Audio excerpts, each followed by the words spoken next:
శుక్లాంబరధరం విష్ణుం శశివర్ణం చతుర్భుజం ప్రసన్నవదనం ధ్యాయేత్ సర్వవిఘ్నోపశాంతయేత్. గురుర్బ్రహ్మా గురుర్విష్ణుః గురుర్దేవో మహేశ్వరః గురుః సాక్షాత్ పరం బ్రహ్మ తస్మై శ్రీ గురవే నమః. వ్యాసాయ విష్ణురూపాయ వ్యాసరూపాయ విష్ణవే నమో వై బ్రహ్మనిధయే వాసిష్ఠాయ నమో నమః. శ్రుతిస్మృతిపురాణానాం ఆలయం కరుణాలయం నమామి భగవత్పాదం శంకరం లోకశంకరం. సదాశివసమారంభాం శంకరాచార్యమధ్యమాం అస్మదాచార్యపర్యంతాం వందే గురుపరంపరాం.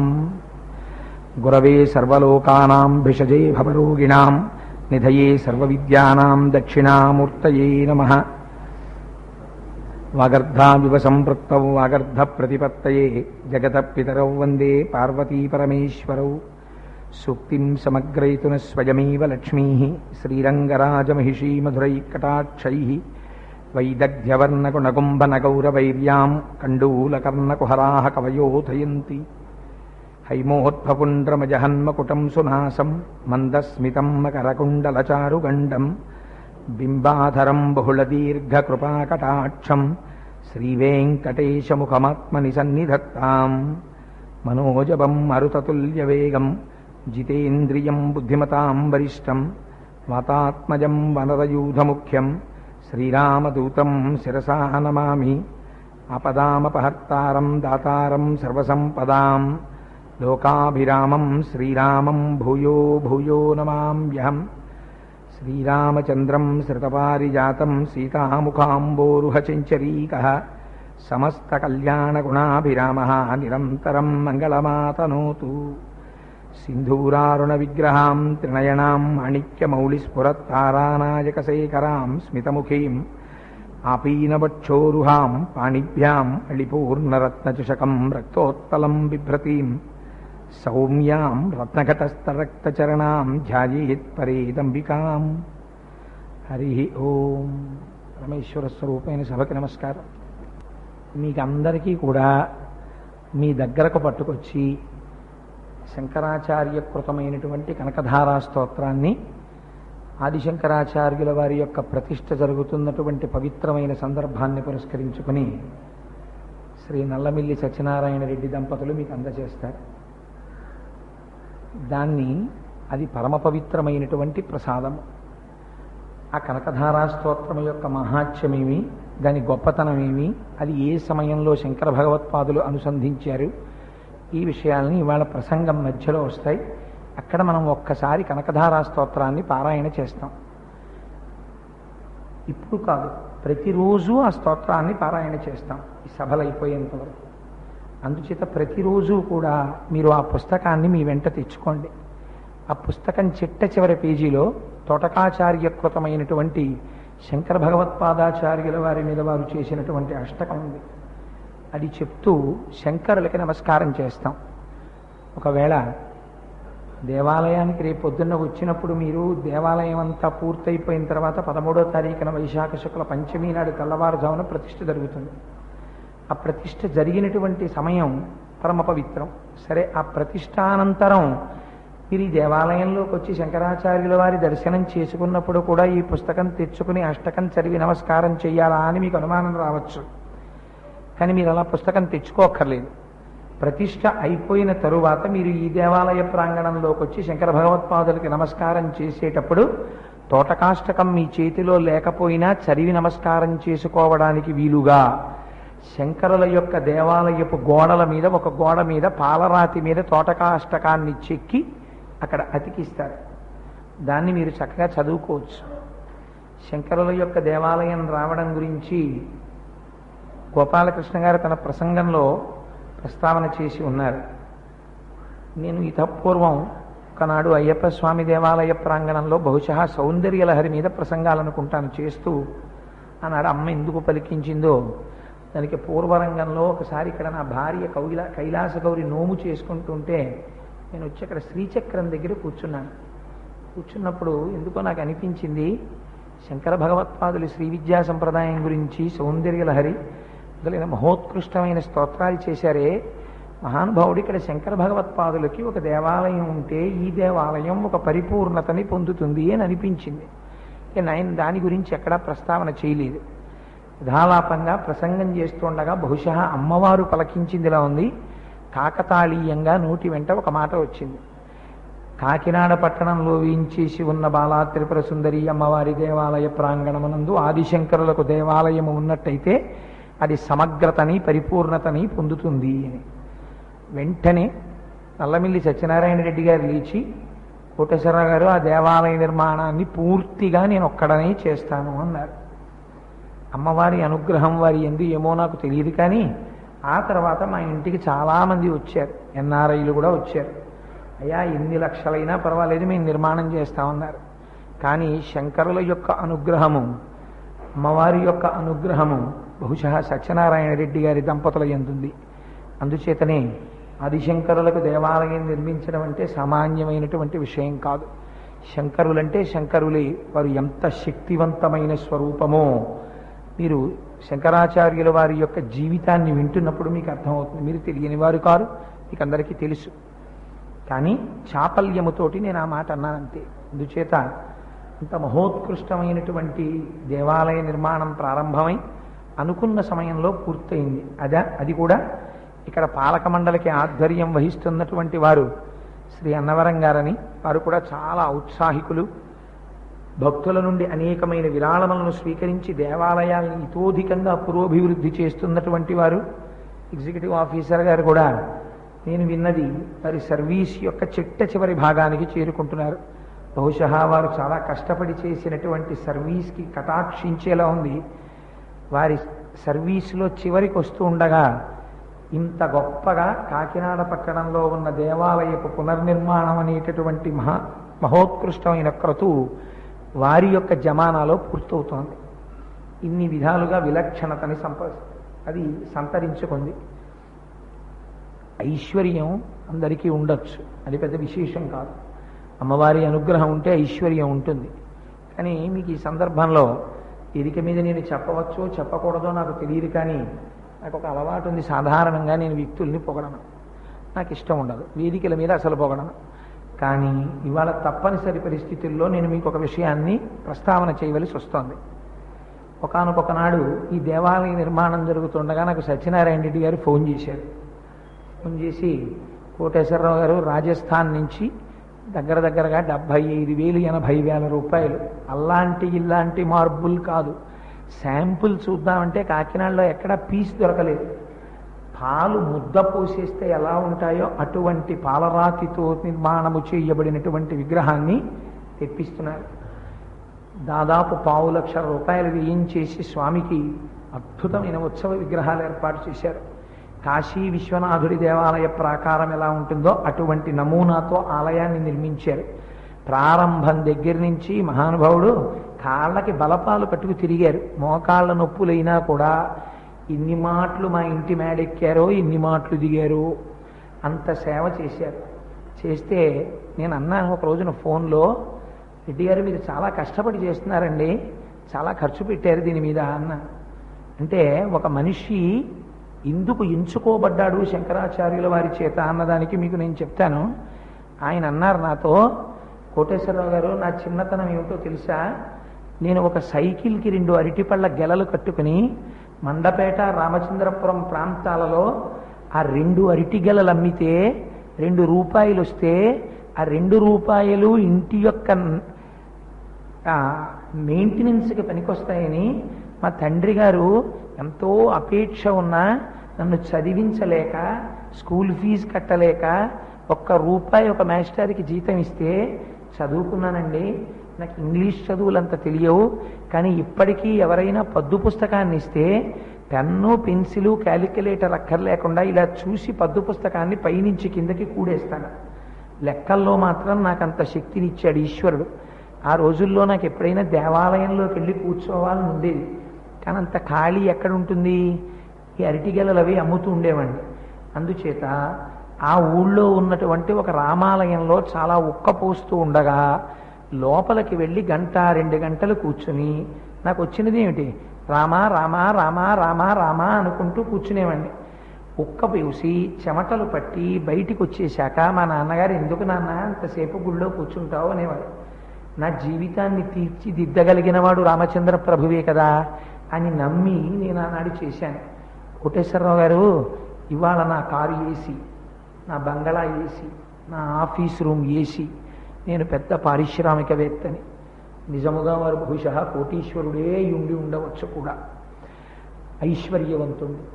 కానీ నేను ఎక్కడి నుంచి వచ్చానో నేను మర్చిపోలేదు కోటేశ్వరరావు గారు. అప్పుడప్పుడు నేను ఎయిర్ కండిషన్డ్ బెడ్రూమ్లో పరుపుల మీద పడుకుంటే నా గతం నాకు జ్ఞాపకానికి వచ్చి లేచి కూర్చుని నాలో నేను నవ్వుకుంటూ ఉంటాను. ఒకనొకనాడు ₹1 కోసం సైకిల్కి అరిటిగెల కట్టుకు తిరిగిన వాణ్ణి ఇవాళ ఇంత ఐశ్వర్య సంపన్నుడను. ఈ స్థితిని నాకు ఇచ్చిన వాడెవరు? సర్వేశ్వరుడు. ఎంతమందిలో ఈ పూనికుంటుందండి మాటలా అది రమ్మంటే. అటువంటి ఐశ్వర్యాన్ని నాకు ఇచ్చినవాడు ఈశ్వరుడు. కాబట్టి నాకేం కావాలి? నాకేం కోరిక లేదు కోటేశ్వరరావు గారు. నేను ఎందుకు ఈ దేవాలయం కడుతున్నానంటే పేరు కోసం కాదు, ప్రతిష్ట కోసం కాదు. నల్లమిల్లి సత్యనారాయణ రెడ్డి గారు ఇంత గొప్ప గుడి కట్టాడని ఊళ్ళో వాళ్ళందరూ చెప్పుకోవాలన్న పేరాశ నాకు లేదు. నాకున్న కోరికల్లా నేను ఇంకా ఈశ్వరుడి సేవ చెయ్యడానికి వీలుగా నా శరీరమునందు ఆరోగ్యము నిలబడాలి. నా మనస్సు యందు భగవంతుని యొక్క సేవ చెయ్యడంలో పూనిక తగ్గకుండా ఉండాలి. ఈ రెండూ నాకు కటాక్షింపబడితే నేను మహదైశ్వర్యవంతుడని. నాకు ఇప్పుడు ఏం లోటండి? నాకు అన్నీ ఉన్నాయి. మాట వినే పిల్లలు ఉన్నారు, కొడుకులు, కోడళ్ళు, కూతుళ్ళు, అల్లుళ్ళు. పల్లిపాలెం పెడితే రామకృష్ణావధానులు గారు వారిని చూసి ఓ మాట అన్నారు, కూతురికి కోడలికి భేదం పాటించని కుటుంబ యజమానివి కనుక నీ యందు ఈ గౌరవం ఉన్నది అన్నారు. చాలదండి వారి జన్మకి సార్థకత. అందుచేత శంకర భగవత్పాదులు వారిని ఉపకరణంగా ఎంచుకున్నారు అంటే వారి నిరాడంబరత. ఇవాళ కోటీశ్వరుడై ఉండొచ్చు, కాలు కదిపితే ఎయిర్ కండిషన్డ్ కారులో వెళ్ళొచ్చు, ఆయన ఇంట్లోకి వెడితే ఏసీలో ఉండొచ్చు, ఆయన చెక్కు మీద సంతకం పెడితే అవలీలగా ఓ 10 లక్షల దానం చెయ్యగలిగి ఉండవచ్చు. కానీ ఆయన వినయ సంపత్తి గొప్పది. ఎందుకు నేను ఈ మాట అంటున్నానంటే, మరి మోకాళ్ళ నొప్పులతో మా ఇంటి మేడమిట్లు ఎక్కుతుంటే నేను మాట అన్నా, మీరు అన్ని మాటలు రాకండి మా ఇంటికి, ఎందుకు మోకాళ్ళ నొప్పులతో అంత కష్టపడి మెట్లు ఎక్కుతారు?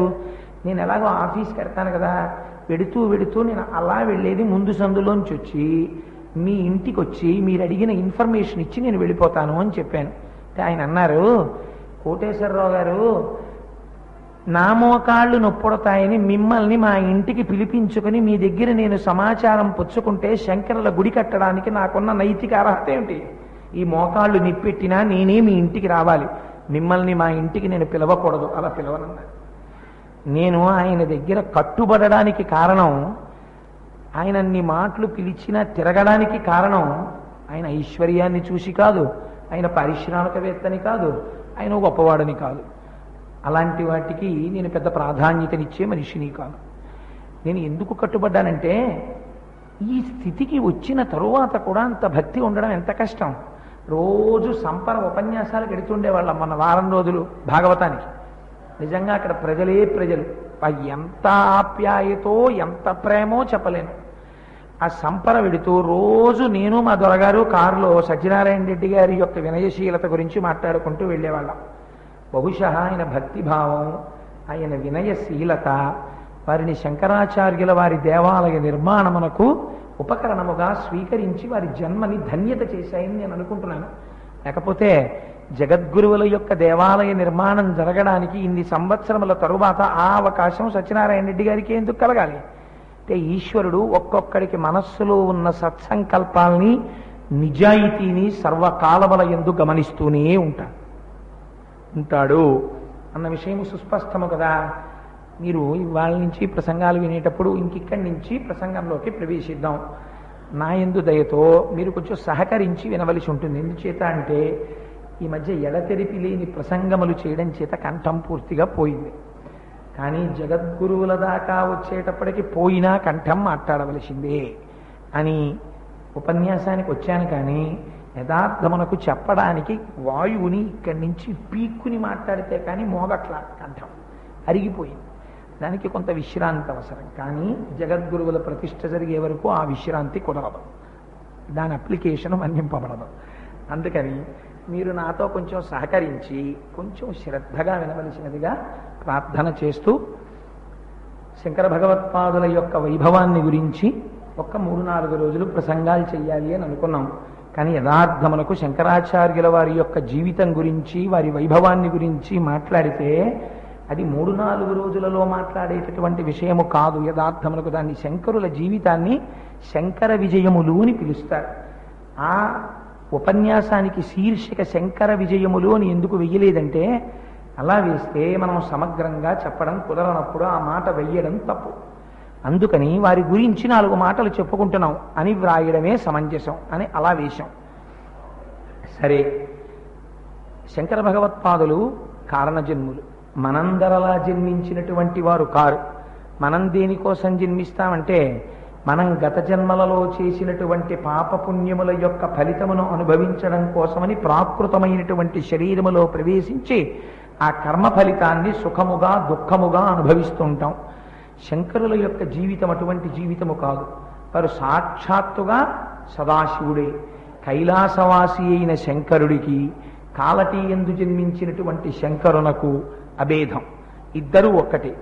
స్వామి అనేకమైన అవతారములను స్వీకరిస్తాడు. పరబ్రహ్మ పరిత్రాణాయ సాధూనాం వినాశాయ చతుష్కృతాం ధర్మ సంస్థాపనార్థాయ సంభవామి యుగే యుగే అన్నాడు. ఒక్కొక్క నాడు లోకములో రాక్షసుల యొక్క తాకిడి ఎక్కువగా ఉంటుంది, ధర్మము ఇబ్బంది పడుతుంది. అటువంటప్పుడు మళ్ళీ ధర్మ సంస్థాపన చేసి రాక్షస సంహారం చెయ్యడం కోసమని ఈశ్వరుడే అవతారమును స్వీకరించి కరచరణాదులతో కదిలి వచ్చి రాక్షస సంహారం చేస్తుంటాడు. ఒక్కొక్క నాడు లోకములో భక్తి జ్ఞాన వైరాగ్యముల యొక్క ప్రబోధం చెయ్యడం కోసం కూడా భగవానుడు అవతారమును స్వీకరిస్తాడు. అలా శంకర భగవానుడు స్వీకరించినటువంటి మహోత్కృష్టమైనటువంటి అవతారములలో ఆదిశంకరాచార్యుల వారి యొక్క అవతారం ఒకటి. శంకరులు మాధవ మాసంలో జన్మించారు. ఎందుచేత అంటే చైత్రమాసాన్ని మధుమాసము అని పిలుస్తారు, వైశాఖ మాసాన్ని మాధవ మాసము అని పిలుస్తారు. వైశాఖ మాసంలో శంకర భగవత్పాదులు జన్మించారు. వైశాఖ మాసానికి మాసముల రీత్యా ఒక ప్రత్యేకమైనటువంటి ప్రశస్తి ఉన్నది. ఇది పృథివీ సంబంధమైనటువంటి నెల. ఎందుచేత అంటే 2 వస్తాయి ఈ సమయంలో. ఒకటి మల్లె పువ్వు వస్తుంది, 2 మామిడి పండు వస్తుంది. మామిడి పండు అపారమైనటువంటి మాధుర్యమునకు గుర్తు, మల్లె పువ్వు అపారమైన సువాసనకు గుర్తు. శంకర భగవత్పాదులు కూడా వైశాఖ మాసమునందే అవతారమును స్వీకరించారు. వైశాఖ మాసంలో వచ్చినటువంటి శంకర భగవత్పాదుల యొక్క మాటలు కానీ, స్తోత్రములు కానీ, వారు చేసినటువంటి ప్రకరణములు కానీ, వ్యాఖ్యానములు కానీ అవి మధురాతి మధురములు. వాక్కునకు మాధుర్యము లేకపోతే అది ఆస్వాదింపబడదు. అది ఎంత గొప్ప విషయమైనా కానివ్వండి, అది చెప్పేటటువంటి వాడి మాట యందు కాఠిన్యం ఉందనుకోండి, ఆ మాట 10 మంది వినడానికి ఇష్టపడరు. ఆ మాట చాలా సరళముగా వినేటటువంటి వారి హృదయమును రంజింపచేసేటటువంటి కోమలత్వముతో మాధుర్యముతో ప్రతిపాదింపబడాలి. వాక్కునకు మాధుర్యమును కలిగి ఉండి అటువంటి వాక్కుని ప్రతిపాదించడంలో శంకరులే సాటి. అటువంటి శంకరులు వాసనతో కూడినటువంటి వాసంతికా పుష్పం అంటే మల్లె పువ్వు పుట్టేటటువంటి మాసంలోనే వారు కూడా జన్మించారు. మల్లె పువ్వులు ఈ మాసంలో విశేషంగా వస్తాయి. మల్లె పువ్వు అసుర సంధ్యాకాలంలో బాగా విచ్చుకుంటుంది. సాధారణంగా పద్మం సూర్యకిరణాలు తగలగానే ఉదయం వేళ విచ్చుకుంటుంది. మల్లె పువ్వుకున్న గమ్మత్తు ఉదయం వేళ విచ్చుకోదు. బాగా అసుర సంధ్య వేళలో అంటే ఉత్తర సంధ్య యందు చీకటి పడుతూ ఉండగా మల్లె పువ్వు బాగా విచ్చుకుని విశేషమైనటువంటి సువాసననిస్తుంది. దానికి సంధ్యాకాలము అని పేరు. సంధ్య అంటే 2 సంకల్పముల మధ్యలో ఉన్నటువంటి, అసలు ఏ సంకల్పము లేనటువంటి చైతన్య స్వరూపమైనటువంటి స్థితికి సంధ్య అని పేరు. అంటే మీకు ఇంకొక మాట చెప్పాలంటే, మనం నిద్ర లేచింది మొదలు మనస్సులో నిప్పుల్లోంచి రవ్వలు పైకొచ్చినట్టు అనేక ఆలోచనలు వచ్చేస్తుంటాయి. ఆ ఆలోచనలకు ఇంకా ఎడా తెరిపి ఉండదు, అవి అలా పుట్టేస్తుంటాయి. అందుకే మనస్సనగా సంకల్ప వికల్ప సంఘాతము అంటారు. అసలు మన యథార్థ స్థితి ఎక్కడ ఉన్నది అంటే, 2 సంకల్పములకు మధ్యలో ఏ సంకల్పము లేకుండా ఉన్నటువంటి కొద్దిపాటి సమయం ఏదున్నదో అది ఏ సంకల్పము లేని సమయం. ఆ సమయం మన యొక్క నిజస్వరూపం, అది ఆత్మ. అటువంటి ఆత్మస్వరూపం సంధ్యా సమయము చేత ప్రతిపాదింపబడుతుంది. అందుకే సంధ్యారంభ విజృంభితం శృతి శిరస్థానాంతరాధిష్ఠితం అంటారు. శృతి శిరస్సు అంటే వేదముల యొక్క చిట్ట చివర ఏర్పడినటువంటివి ఉపనిషత్తులు. ఉపనిషత్తులు జ్ఞానభాగం. జ్ఞానాత్ కేవల కైవల్యం, జ్ఞానము చేత మాత్రమే మోక్షం వస్తుంది. అందుచేత అటువంటి జ్ఞానకాండలో ఉన్నటువంటి అద్వైత సిద్ధాంతాన్ని ప్రచారం చేసి ఆత్మతత్వాన్ని ఆవిష్కరించి మోక్షము ఎప్పుడో ఎక్కడో నువ్వు ఏదో చేస్తే వచ్చేది కాదు, నువ్వు సహజముగా మోక్షస్వరూపుడవో, నీవు బంధమునందున్నవాడివి కావు, నువ్వు ఇప్పుడే ఇక్కడే నువ్వు మోక్షమును పొంది ఉన్నావు. అది నువ్వు తెలుసుకోలేదంతే. తెలుసుకుంటే నువ్వు మోక్షమును పొందినవాడవే. శంకరుల యొక్క తర్కం సామాన్యమైనటువంటి వాదన కాదు. వారు ప్రచండ జజ్జామారుతం. శంకర భగవత్పాదులు రాకముందు దేశంలో అనేకమైన వాదనలు ఉన్నాయి, రకరకాల వాదాలు. వేదంలోంచి ఎవరికి తోచినటువంటి సిద్ధాంతాలని వాళ్ళు ప్రతిపాదన చేశారు. శంకరులు అడుగు పెట్టారు. మనకి ఒక గమ్మత్తుంది. కేరళ రాష్ట్రానికి, కాశీ పట్టణానికి, ఈ రెండిటికి భారతదేశంలో భౌగోళికంగా ఒక ప్రత్యేక స్థానం. మీరు ఒకసారి పరిశీలన చేసి చూడండి. కేరళ రాష్ట్రంలో, అంటే శంకరాచార్యుల వారి యొక్క శాపానికి ముందు మాట నేను చెప్తున్నది, శంకరాచార్యుల వారు శాపం ఇచ్చారు కేరళ రాష్ట్రానికి. ఈ రాష్ట్రం ఇంత గొప్పదైనా రాబో కాలములో ఇక్కడ భారతదేశమునందు తత్వ ప్రచారము చెయ్యు పీఠము ఉండకుండుగాక అని శపించారు. అందుకే కేరళలో శంకరాచార్యుల వారు పుట్టిన పీఠం లేదు, కర్ణాటకలో పీఠం. 2, ఎవరి ఇంటి వెనకాతలా కూడా సమాధులు వెలయుగాక. ఇళ్ల వెనకాతల సమాధులు కట్టుకునేటటువంటి లక్షణం ఉన్నటువంటి వాళ్ళ యొక్క సంఖ్య అక్కడ ఎక్కువ. 2, 3, సనాతన ధర్మమై వేదము చేత ప్రతిపాదింపబడినటువంటి సిద్ధాంతమును తిరస్కరించి జీవించే వారి సంఖ్య ఎక్కువగా ఉన్న ప్రాంతముగా కేరళ భావింపబడుగాక. కేరళ అందుకే అలా అయిపోయింది. ఇది ఈనాటి కేరళ పరిస్థితి గురించి నేను మాట్లాడటం లేదు. నేను మాట్లాడుతున్న కేరళ రాష్ట్రం శంకర భగవత్పాదులు జన్మించినప్పటి కేరళ రాష్ట్రం గురించి మాట్లాడుతున్నాను. ఇప్పటికీ ఆ వాసనలు కేరళలో కొన్ని ఉన్నాయి. ఏవి అవి అంటే కేరళ యందు 2 ఎక్కువ. 1 కొబ్బరికాయ, 2 అరటిపండు. ఈ 2 ఎక్కువ. కొబ్బరికాయలు అరటిపళ్ళు ఉంటే ఎందుకండి? మీరు గుళ్ళో పెడుతున్నారని ఏమిటి గుర్తు? కొబ్బరికాయ అరటిపళ్ళు చేతిలో ఉంటాయి. తోటకూర గోంగూర పట్టుకున్నారంటే మీకు తెచ్చుకుంటున్నారు. కొబ్బరికాయ అరటిపళ్ళు చేతిలో పట్టుకున్నారంటే దేవాలయానికి ఎడుతున్నారు.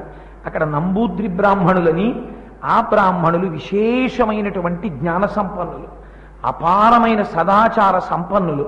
అటువంటి నంబూద్రి బ్రాహ్మణులకు ఆవాస స్థానం కేరళ రాష్ట్రం. అందున కొబ్బరి బొండం, పూర్ణకుంభం, కొబ్బరికాయ మన జీవితాన్ని చెప్తుంది. అటువంటి కొబ్బరి, అరటిపండు దూర్వాసో మహర్షి యొక్క వరప్రసాదం. అందుకే తన భార్యని శపించాడు ఆయన. కదలి ఆయన భార్య పేరు. ఆ భార్యని శపించాడు. శపిస్తే ఆవిడ మరణించింది. శరీరం విడిచిపెట్టేసి బూడిదైపోయింది. మామగారు వచ్చి దెబ్బలాడాడు. అదేమిటి నా పిల్లని అలా కాల్చేసావు, నీ శాపదృష్టి చేత నీకు పిల్లనిచ్చినప్పుడే మాట ఇచ్చాను, ఎందుకు ఇలా చేశావని. అంటే అప్పుడు వరం ఇచ్చారు, నా చేత నా భార్య కదలి కాల్చబడినా ఉత్తర జన్మలలో కదలీ వృక్షంగా జన్మిస్తుంది. ఇక విత్తనం వెయ్యక్కర్లా. ఒకసారి కదలీ వృక్షం అరటి చెట్టు పెడితే చెట్టు పడిపోతున్నప్పుడు మళ్ళీ ఇంకో పిల్ల పుట్టేస్తుంది, దానికి ఇంకొక చెట్టు మొలిచేస్తుంది. ఆ కదలి ఎక్కడైనా సరే దేవతల యొక్క ఆరాధనమనందు ఉపయోగపడుతుంది. అరటి పండు లేని పూజ ఉండదు అని. అందుకే కదలికి అంత విశేషమైన ప్రఖ్యాతి. ఆ కదలీ ఫలము, నారికేళము అనగా కొబ్బరికాయ, ఈ 2 ఎక్కడెక్కువ? కేరళ రాష్ట్రమునందు ఎక్కువ. 2వ పట్టణం దేన్ని ప్రస్తావన చేశాను నేను? కాశీ. కాశీకి ఉన్న గొప్పతనం ఏమిటో తెలుసా అండి? సరే, విశ్వేశ్వరుడి గురించి, గంగానది గురించి మీరు కాసేపు పక్కన పెట్టండి. ఆ రెండింటి గురించి తెలియని వారు ప్రపంచంలో ఉండరు. కాశీపట్టణ వైభవాన్ని నేను చెప్తున్నటువంటి వైభవం వేరొక కోణంలో నేను దాన్ని ఆవిష్కరించే ప్రయత్నం చేస్తున్నాను. మీరు పూర్వకాలంలో కాదు, ఇప్పుడు కూడా మీరు చూడండి. ఏమండి నేను కాశీ వెళ్ళొచ్చాను అన్నాడు అనుకోండి, చాలా సంతోషిస్తాం. 2, ఎంత చదువుకున్న మహాపండితుడు అవనివ్వండి, కాశీలో చదువుకున్నానండి నేను సంస్కృత పీఠంలో అన్నాడు అనుకోండి, అదో ప్రత్యేకత. పూర్వం ఎక్కడెక్కడ చదువుకొనివ్వండి, ఎంత చదువుకోనివ్వండి, సంస్కృతంలో ఒక స్థితికి వచ్చిన తరువాత వారణాసి పట్టణానికి వెళ్ళేవారు. పూర్వకాలం తాళపత్ర గ్రంథాలే. ఎన్ని పుస్తకాలు కావాలంటే అన్ని పుస్తకాలు చేతుల్లో ఉండేవి కావు. వాళ్ళు రాసిన పుస్తకాలే వాళ్ళ దగ్గర ఉండేవి కావు. జిహ్వాగ్రమనందు ఉండేది శారద. నాలుక మీద పెట్టుకునేవారు. పాండితీ ప్రకర్ష అంటే పుస్తకాలు పట్టుకుని తిరిగిన రోజులు కావవి. ఆ రోజులలో బ్రాహ్మణుడు అంటే శారదా కటాక్షం అంటే నోరి విప్పితే నాలుక మీద శారద నర్తన చెయ్యవలసిందే, అలా ఉండేవారు. అందుచేత కాశీ పట్టణాన్ని చేరుకుని అక్కడ బ్రాహ్మణులు సంవాదం చేసేవారు. ఎలా? రోజులు రోజులు మాట్లాడేవారు. ఎక్కడి నుంచి? 4 జిహ్వాగ్రము నుంచి అంతే. అక్కడే సరస్వతీదేవి పలికేది. ఒక్కొక్కరికి పట్టాలు ఇచ్చేవారు. వీడు సామాన్యుడు కాడు, మహాపండితుడు, దాన్ని బట్టి పిల్లనిచ్చేవారు. వీడు ఎంత గొప్ప పండితుడో తెలుసా? కాశీపట్టణంలో విద్వాంసులు వీడిని సత్కరించారు, పట్టా ఇచ్చారని చెప్పేవారు. కాశీపట్టణం భారతదేశంలో సరస్వతీ కటాక్షాన్ని పొందిన వాళ్ళకి ధృవీకరణ పట్టణములు ఇచ్చినటువంటి మహోత్కృష్టమైన ప్రదేశము. అటువంటి పట్టణం కాశీ. శంకర భగవత్పాదులకి ఆశ్చర్యకరంగా ఈ 2 పట్టణాలతో గొప్ప సంబంధం. ఎలా? వారు పుట్టింది కేరళ రాష్ట్రంలో. వారు మొట్టమొదట కాశీ పట్టణాన్ని చేరుకునే తన విద్యా వ్యాప్తిని ప్రారంభం చేశారు. తాను ఈశ్వరాంశ సంభూతుడైతే తనకి పరమేశ్వర దర్శనం ఎక్కడ? కాశీపట్టణం. అయితే వీరొక్క విషయం జాగ్రత్తగా గమనించారు. సాధారణంగా అంటారు, కాశీపట్టణంలో శంకరాచార్యులు వారు వెడుతుంటే కుక్కల్ని వెంట పెట్టుకుని ఒక చండాలుడు వచ్చాడు. శంకరుల శిష్యులు తొలగు తొలగు అన్నారు. శంకరులు వస్తున్నారు స్నానానికి, నువ్వు ఎదురొస్తావా? పక్కకెళ్ళు అన్నారు. ఆ రోజులలో శంకరాచార్యుల వారు ప్రతిపాదించిన అద్వైత సిద్ధాంతము ఎంత ప్రచారం పొందిందంటే ఒక చండాలుడికి కూడా అర్థమైపోయింది. అందుకని ఆయన అన్నాడు, ఏమయ్యా నువ్వే చెప్తావు కదా అంతటా పరివ్యాప్తమైనది ఒక ఆత్మ తప్ప వేరొకటి లేదని, నన్ను తప్పుకోమంటావా ఆత్మని తప్పుకోమంటావా, ఏది తప్పుకోమంటావు అని అడిగితే శంకరులు గుర్తుపట్టారు, వచ్చినవాడు శంకరుడే అని. వినమ్రులై శిరస్సు ఉంచి నమస్కరించి స్తోత్రం చేశారు. అందుకని కాశీపట్టణానికి శంకరాచార్యులు వారు చిన్న చిన్న శ్లోకాలు కొన్ని ఇచ్చారు. కాశీపట్టణం శంకర భగవత్పాదులు వెళ్ళారు ఒకసారి. వెళ్ళి వారు గంగానదిలో స్నానం చేయడానికని దగ్గరికి పెడుతున్నారు. గంగకి గంగ పొంగిపోయి ఊవెత్తున అలలతో పైకి లేచిందిట. ఒకనాడు తన శిరస్సున పట్టి భవాంగ పతితంతోజం పవిత్రమితి స్పృశు అని ఎవరి శరీరాంగములను తాకడము చేత నాకు ఈ పవిత్రత వచ్చిందో వాడు ఇవాళ వేరొక అంశలో వచ్చి నాలో స్నానం చేస్తున్నాడు, ఏమీ అద్భుత ఘట్టం అని గంగ ముందుకొచ్చిందిట. అది శంకరుల యొక్క వైభవం అంటే. శంకరులు లాంటి గురువు ఉండరు ప్రపంచంలో, వారికి వారే సాటి. అటువంటి జగద్గురువులు. సరే, వారి యొక్క జన్మమునకు సంబంధించిన విషయాన్ని ప్రస్తావన చేస్తూ ఆ కేరళ రాష్ట్రం యొక్క వైభవాన్ని ఆవిష్కరించాను. సరే, ఆ కేరళ రాష్ట్రములో కాలటీ అనబడేటటువంటి ఒక గ్రామం ఉండేది. అందులో ఒకానొకప్పుడు ఒక మహానుభావుడు ఒక ఆయన జన్మించాడు.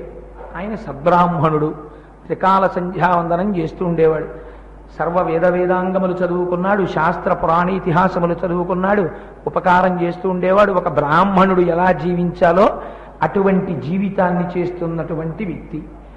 అటువంటి మహానుభావుడికి ఒక కుమారుడు జన్మించాడు. ఆయన పేరు శివగురువు. ఎందుకు పెట్టుకున్నాడు ఆ పేరు అంటే, శంకరుడు జ్ఞానాన్ని ఇచ్చేటటువంటి వాడు కనుక నాకు పుట్టినటువంటి ఈ కుమారుడు గురుస్వరూపములు పొంది జనులలో ఉన్న అజ్ఞానమును తొలగతోయగలిగిన వాడు కావాలన్న కోరిక చేత ఆయన తన కుమారుడికి శివగురువు అని పేరు పెట్టుకున్నాడు. ఆ పిల్లవాడు పెరిగి పెద్దవాడయ్యాడు. ఆయన కూడా త్రికాల సంధ్యావందనం చేసేవాడు, చక్కగా వేదం చదువుకున్నాడు, శాస్త్ర పురాణ ఇతిహాసములు చదువుకున్నాడు, చక్కటి ప్రవర్తన కలిగిన వాడు. ఇటువంటి పిల్లవాడు గురువుల దగ్గర చాలా కాలం విద్యాభ్యాసం చేశాడు. గురువులు సంతోషించారు. నాయనా శివగురు, నువ్వు ఇంతకాలం మా దగ్గర శుశ్రూష చేసి విద్యాభ్యాసం చేశావు. గురువుల దగ్గర ఆ రోజులలో విద్యాభ్యాసం చేయడం అంటే ప్రిస్క్రైబ్డ్ సిలబస్ ఉండేది కాదు. గురువుకి శుశ్రూష చెయ్యాలి. గురువు ఒకనాడు పిలిచి, నాయనా వెళ్ళి భిక్ష తీసుకురండి అంటాడు. 4 ఇళ్ల ముందుకు వెళ్ళి భిక్ష పట్టరావాలి. గురువు పడుకుంటారు, ఆయన కాళ్ళు ఒత్తుతారు. గురుపత్ని పిలిచి, నాయన కడవతో నీళ్లు పట్టరా అంటుంది. నీళ్లు పట్టరావాలి. గురువు సంతోషించి 4 మాటలు చెప్తారు. గురువు అనేటటువంటి వాడు మేఘం లాంటి వాడు. ఎక్కడైనా ఏదైనా చాలా గొప్ప పని జరుగుతోందనుకోండి, గుర్తేమిటో తెలుసా అండి? వర్షం ముందొచ్చి పడుతుంది. ఇక్కడ శంకరాచార్యుల వారి యొక్క దేవాలయం నిర్మాణం జరిగింది, ప్రతిష్ఠ జరగాలి. శంకరాచార్యుల వారి ప్రతిష్టకి సంబంధించినటువంటి కార్యక్రమం ఇంకొక అరగంటలో ప్రారంభం అవుతోంది. మీ ఇంట్లో శుభకార్యం జరిగితే మీరు ఏం చేస్తారు? ముందు శుభ్రంగా ఇళ్ళు గడిగించి ముగ్గులు వేసుకుంటారు, అంతే కదా. అయ్యయ్యో ఇంత దేవాలయం అంతా కడగాలి కదా అనుకుంటారేమో అని తృప్తి చెందినటువంటి దేవతలు వచ్చి వర్ష రూపంలో కాకినాడ పట్టణాన్నే కడిగేశారు. కడిగేసి శంకరులు వస్తున్నారని సిద్ధం చేశారు పట్టణాన్ని. అదే ఇప్పుడు పడుంటే ప్రతిబంధకం అయ్యేది. అది ఖచ్చితంగా ముందొచ్చి కడిగేసి సభికులందరూ రావడానికి వీలుగా ఉపశాంతి పొంది ఊరుకుంది. ఇంకింతకన్నా శంకరాచార్యుల వారి వైభవానికి మీకేం కావాలి తార్కాణం? అందుచేత శంకర భగవత్పాదుల యొక్క తండ్రి గారైనటువంటి శివగురువు గురువుల యొక్క శుశ్రూష చేశారు. చేసి విద్యను ఆర్జించారు. గురువుగారు ఇంకా నేను ఇంటికి వెళ్ళిపోనాండి అని అడిగేవారు కాదు. ఒక రోజున గురువు గారే పిలిచారు. పిలిచి, నాయనా శివగురు, నువ్వు నన్ను సేవించి అన్ని విద్యలు నేర్చుకున్నావు, ఒక పరిణతిని పొందావు, ఇంకా నువ్వు గృహస్థాశ్రమంలో ప్రవేశించాలి. గురువు పూర్వం మాట్లాడితే అంత అందంగా ఉండేది. ఒరే నీకు పిల్లని చూసేస్తానరా, నువ్వు పెళ్లి చేసేసుకో అనేవారు కాదు. కొడుకుని కూర్చోపెట్టుకుని ఎందుకు వివాహం చేస్తున్నారో నిజంగా మీరు శంకర విజయాల్లో గురువు తన శిష్యుణ్ణి పంపించే ముందు చెప్పిన మాటలు చదివితే ఆశ్చర్యపోతారు. ఆయన చెప్పారు, నువ్వు నా దగ్గర ఇంత విద్య నేర్చుకున్నావు, నేర్చుకున్నందుకు నీ వలన సమాజమునకు కొంత ప్రయోజనం కలగాలి. అది ఏ రకంగా ఉండాలి? దేవరుణము, పితృరుణము, ఋషి రుణము, 3 రుణములు తీరాలి నీ వల్ల. నువ్వు ఇంటికి వెళ్ళి దేవతార్చనం చేసి దేవతలని ఆరాధించి ఇతరులతో కూడా ఈ మతము యొక్క వైభవాన్ని ప్రకాశింపచేసి దేవతారాధనము చేయిస్తే ఆ రుణం తీరుతుంది. బ్రాహ్మణుడు ఒక రక వ్యాప్తి కూడా చెయ్యాలి 4 మాటలు చెప్పి. 2, ఋషుల యొక్క రుణం తీర్చుకోవాలి, ఋషిప్రోక్తమైనటువంటి వాంగ్మయాన్ని ప్రచారం చెయ్యాలి. 3వది పితృ రుణం తీర్చుకోవాలి. నిన్ను నీ తండ్రి గారు కన్నట్టే నువ్వు కూడా ఒక కుమారుడికి జన్మనివ్వాలి. దానికోసమని నువ్వు గృహస్థాశ్రమంలో ప్రవేశించాలి. నువ్వు నా దగ్గర బ్రహ్మచారిగా శిష్యుడిగా ఉండిపోతే ఇదంతా ఎలా కుదురుతుంది? నువ్వు విద్యాసముపార్జన యందు ఒక స్థాయిని పొందావు కనుక నువ్వు బయలుదేరి మీ ఇల్లు చేరుకుని గృహస్థాశ్రమంలో ప్రవేశించవలసినది అని ఆజ్ఞాపించి పంపించారు. గురువుకి నమస్కారం చేశారు, ఇంటికి వచ్చారు. ఆ వచ్చినటువంటి కొడుకుని చూసి ఆయన విద్యారాజాధిరాజు అని వాళ్ళ నాన్నగారు పొంగిపోయి చాలా సంతోషించి ఆ తన కుమారుని యొక్క విద్యా వైభవాన్ని ఒక్కసారి పరీక్ష చేశారు. చాలా ప్రీతి పొందారు. నా కొడుకు లాంటి కొడుక్కి ఒక ఉత్తమమైనటువంటి ఇల్లాలు దొరకాలి అని అమ్మాయి కోసమని అన్వేషణ చేస్తున్నారు. సత్సాంప్రదాయం ఏమంటే కొడుకుకి తగిన కోడలు కావాలనుకున్న వారు ఆడపిల్లవారిని వెళ్ళి పట్టుకుని అడుగుతారు. అది గమ్మత్తు, అది తక్కువతనం కాదు, అది చాలా మంచి విషయం. దానికి చాలా గొప్ప సంస్కారం ఉంటే కానీ అలా చేయలేరు. వాళ్ళే మా అబ్బాయి దగ్గర రావాలని కూర్చున్న వాడికి శాస్త్రం అంత బాగా తెలిసి ఉండకపోవచ్చు. అందుచేత శివగురువే మగ పండితుడు అని ఆ రోజుల్లో ఉండేవారు. ఆర్యాంబ యొక్క తండ్రి గారు ఆయన. వారి కుమార్తె ఆర్యాంబ. ఆ ఆర్యాంబ సుగుణాల రాశి. ఆ అమ్మాయిని శివగురువుకి ఇచ్చి వివాహం చెయ్యాలనేటటువంటి సంకల్పంతో శివగురువు గారి యొక్క తండ్రి గారు మగ పండితుడి దగ్గరికి వెళ్ళి అడిగారు, అయ్యా మీ పిల్లని మా అబ్బాయికి ఇచ్చి చెయ్యవలసింది. మగ పండితుడు అన్నాడు, తప్పకుండా మీ పిల్లవాడికి మా పిల్లని ఇవ్వడంలో మాకు ఏ విధమైనటువంటి భిన్నాభిప్రాయం లేదు, కానీ ఒక్క షరతు, పిండ్లి కుమారుడు మా ఇంటికి వచ్చి వివాహం చేసుకోవాలి, కన్యాదాత గారి ఇంటికి వచ్చి అన్నారు. కానీ శివగురువు గారి యొక్క తండ్రి గారు అన్నారు, మా అబ్బాయి మీ ఇంటికి వచ్చి వివాహం చేసుకోవడం కాదు, మీరే మా ఇంటికి వచ్చి ఆతిథ్యం పుచ్చుకుని మా ఇంట్లో వివాహం చేసుకోవాలన్నారు. ఈ రోజుల్లో ఎన్ని పూటల భోజనాలు పెట్టించేసుకుందామని అన్నం లేని వాళ్ళే వాడు చూస్తాడు, ఎన్ని పూటలు కోసేద్దామని వీడు చూస్తాడు. అంత వ్యాపార సరళి. ఇప్పుడు ఆ రోజుల్లో మా ఇంటికి వచ్చి పెళ్లి చేసుకో, మా ఇంటికి వచ్చి పెళ్లి చేసుకో అని దెబ్బలాడుతున్నారు. ఇద్దరికి కొంచెం పట్టుదలలు వచ్చాయి. వాళ్ళింటికి వచ్చి వివాహం చేసుకోమంటాడు కానీ పిల్లని తీసుకుని మా ఇంటికి రాడని కోపగించి శివగురువు యొక్క తండ్రి గారు ఆ సంబంధాన్ని స్థిరీకరించకుండా ఆపారు. పిల్లవాడు మా ఇంటికి వచ్చి వివాహం చేసుకోవాలి కన్యాదాత గారి స్వగృహమందు, కన్యాదాత గారి ఇంటికి రాకుండా వాళ్ళింటికి రమ్మంటాడేమిటి, నా పిల్లకేం తక్కువ, ఆర్యాంబ సుగుణాల రాసి, సరే వాళ్ళే దిగొస్తారని ఆయన కూర్చున్నారు. ఇద్దరు చక్కటి వ్యక్తులు, ఆర్యాంబ శివగురువు చక్కటి దాంపత్యం, తగు నీ చక్ర విదర్భరాజ సుతకున్నట్టు. కానీ మరి ఈ దాంపత్యం జరగాలంటే ఈ అవరోధం వచ్చింది. అందుకని ఏం చెయ్యాలి? అందుకని మధ్యలో ఎవరో ఒక ఆయన బయలుదేరి కొంచెం ఒప్పిస్తే ఒప్పుకునేవాడు ఎవరు? ఆడపిల్ల తండ్రి దగ్గరికి వెళ్ళారు. ఏమయ్యా చక్కటి సంబంధం, పిల్లవాడు చూస్తే చదువుకున్నాడు, మంచి చదువు, సద్బ్రాహ్మణుడు, తండ్రి గారు ఆచార సంప్రదాయములు ఉన్నవాడు, గొప్ప వంశం. వాళ్ళు ఏమడిగారు? నిన్ను ఇంటికి వచ్చి పిల్లని అడిగారు. వాళ్ళకున్న కోరిక ఏమిటి?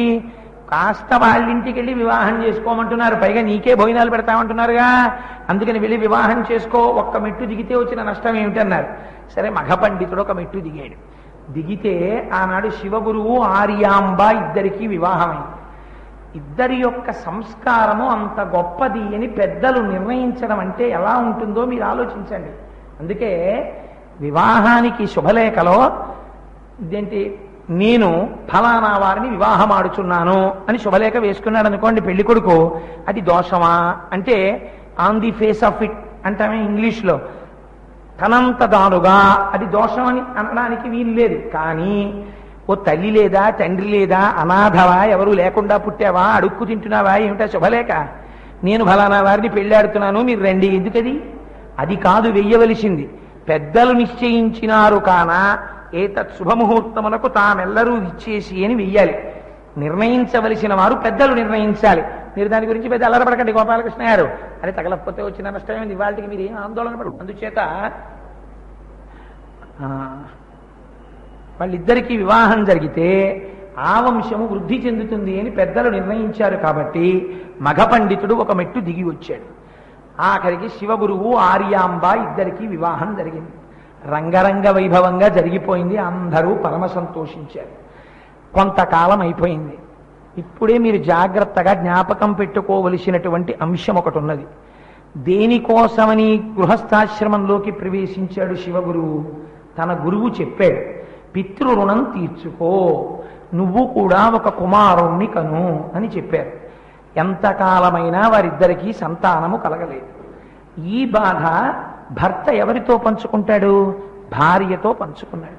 ఏమిటో మన ఇద్దరికీ వివాహమై ఇంతకాలమైంది, కనీసం పుత్రుడు పుత్రిక ఇద్దరిలో ఎవ్వరూ జన్మించలేదు, పితృరుణం తీరలేదు, ఇది నా మనస్సుకి కొంచెం వ్యగ్రతని కల్పించుచున్నది అన్నాడు. అంటే భక్తి తత్పరులైన వారి హృదయాలు ఎలా ఉంటాయో చూడండి. ఆర్యాంబ అంది, ఎందుకండి అంత బెంగపెట్టుకుంటారు? ఉపమన్యువు యొక్క వృత్తాంతమును మీరు మరిచిపోయారా అని అడిగారు. ఏమిటి ఉపమన్యువు యొక్క వృత్తాంతం అంటే, పూర్వకాలంలో ఉపమన్యువు అని ఒక పిల్లవాడు ఉండేవాడు. ఆయన తండ్రి లేడు, తల్లిగారు పెంచి పెద్ద చేస్తోంది. ఆ పిల్లవాడు పిల్లలతో కలిసి ఆడుకుంటున్నాడు. ఆ తల్లి పాపం ఎక్కడో దాసీత్వం చేసి పెంచుతోంది ఆ పిల్లవాడిని. వాడు ఆడుకుంటుంటే అక్కడ ఉన్నటువంటి పిల్లలు పాలు తాగుతున్నారు. ఇంటికి వెళ్ళి తాగుతుంటే ఈయన చూశాడు. మీరు ఏం తాగారు అని అడిగాడు. అడిగితే మేము పాలు తాగాము అన్నారు. ఆ పాలు ఎలా ఉంటాయి అని అడిగాడు. అడిగితే చాలా కమ్మగా ఉంటాయి అన్నారు. వాడు అంత బాగుంటాయా పాలు అన్నాడు. అని పరిగెత్తుకుంటూ తల్లి దగ్గరికి వెళ్ళాడు.